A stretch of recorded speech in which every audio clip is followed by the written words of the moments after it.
You're calling from a 201 area code. Are you there? I hope Hello? you are. Yeah. Are you there? Can you hear me? Hey, what's up, Mike? How are you? Hey, man, what's on your mind? I'm glad that that worked. What's your name? Where are you calling from? I'm Max from New York. Hey, Max, what's going on, man?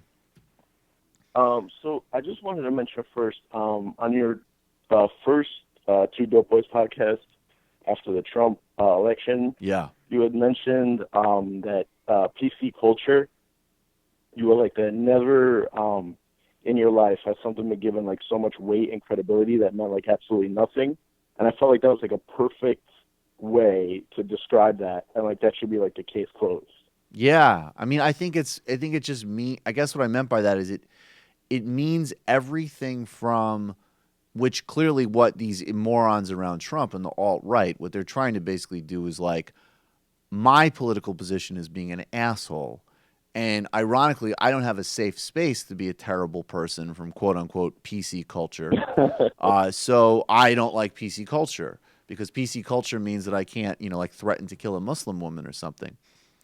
Then PC culture also might mean like, I don't know, maybe some college somewhere that doesn't matter, you know, instituted some I don't know, some onerous speech rule or something. And yeah, it's silly, I guess. Probably more complicated than any of us would know because we're not at the college. But like, people have built.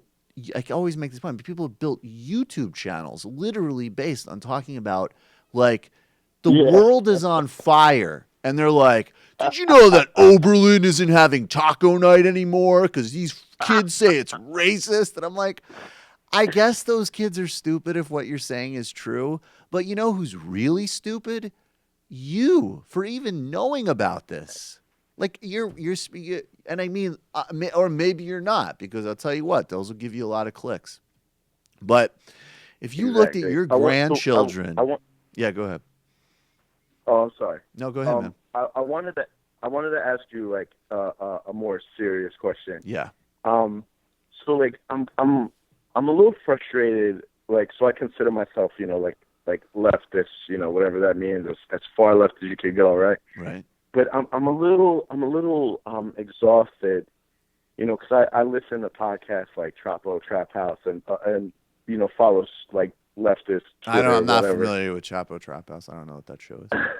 But, so I'm a little exhausted by the Yeah. whole like, is it class or is it race, right? I'm a little exhausted by that, Word. and like if you even mention the word intersectionality, it gets mocked, and I can understand why because of some of the personalities that co-opted it, but like, Yes. I mean, it is a real thing. So I wanted to ask you, like, do you think that leftists, like, and I'm gonna like be honest, like white leftists, Yeah. do you think that they understand, like, they truly understand violence, like the fact that like a murder clearance rate for like New York City is like 60%, and then like cops, right, can just about kill anybody.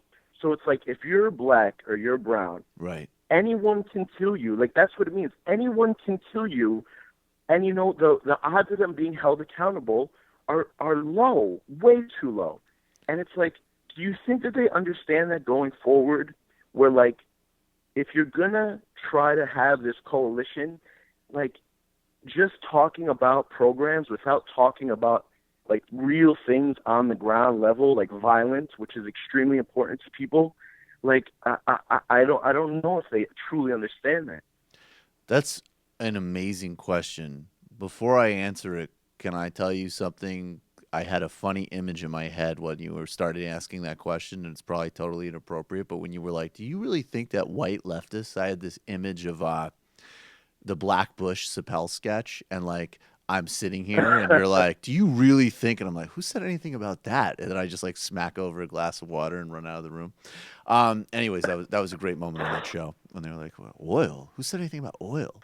Um, but no, no, I think you're totally right, and I think that there's a couple of different dynamics with it. I can't talk specifically. I mean, I'll talk specifically about certain personalities and writers, like as I actually have opinions about them. You know what I mean? So, but I Hmm. can't kind of speak generally.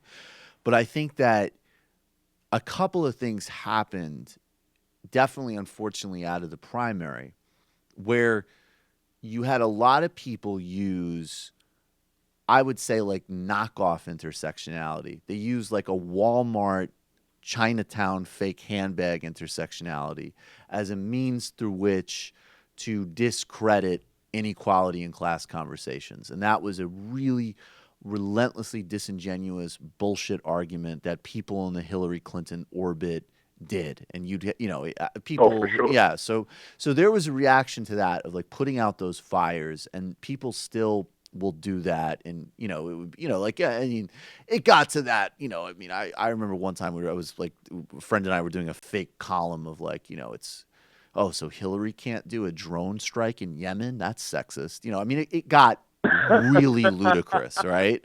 So there was a response to that was totally right, totally appropriate, and totally necessary. I think on the flip side, what you're seeing, unfortunately, after the election is I think that and I'll get to this Bernie Sanders sound in a second. And I think there's a little bit of a difference, honestly, if you're a politician versus an analyst or a writer. But I think that some people have gone into an opposite extreme. It's like everybody wants to kind of romanticize their viewpoint. And I have no problem Mm. saying, like, look, a class message is the right message to bring together these issues. But there's no doubt that a ton of people voted for Donald Trump because of racism and sexism. And if we're going to walk around and say that it's all just a hidden cry for economic help, then we're insulting people of color, and we're also not being real with the numbers. It's bullshit. So I think somehow we need to simultaneously hold these things together. And that is where, ironically, even though I don't use the term because just most people don't really even know what the term is, and it's kind of an unnecessary complication, we actually do kind of need to do intersectional politics, right? Like, there does need to be a version of intersectional politics that isn't reductive or dumb, that is genuinely playing with all of these variables simultaneously. And the last thing I'd say on it is I think a lot of stuff that misses from these conversations is just a certain degree of emotional intelligence and empathy.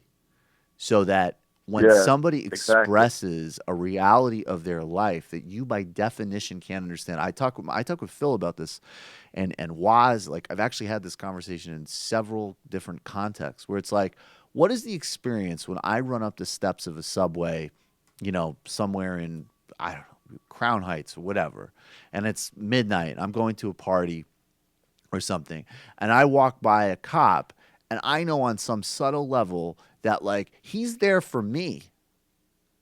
And then my Yeah, no, I've, friend, I've heard you who mention might that have several more times. money Yeah. than me, might have more degrees, all of that. And this is where the race part is distinct from the class part. They could have more money, more degrees, whatever, and they get out of the subway. And I'm not saying, it is important. Some cops are good. They do good work that is actually important to Yeah, sometimes, yeah. like, say, but they're not there for them in the way that they are there for me, let alone Hmm. like, of like a young, like, white family. So, I mean, that's real. And I think that part of it is honestly just having the sort of humility and empathy to get into that conversation in a deeper way. But I'd also say, conversely, the last thing I'll add to this is like, look, when I was a kid, I dealt with homelessness, and my family dealt with real economic conditions. And it's a different thing, it's much more subtle. But that's another realm where people need to get out of the way of their own blurred vision of their own experiences and put themselves in another reality. So I do think that You the empathy piece is important. can I just say something about that real quick? Yeah. That's exactly what I've noticed. Like, so I'm biracial. I grew up in Jersey City. I live in New York City now.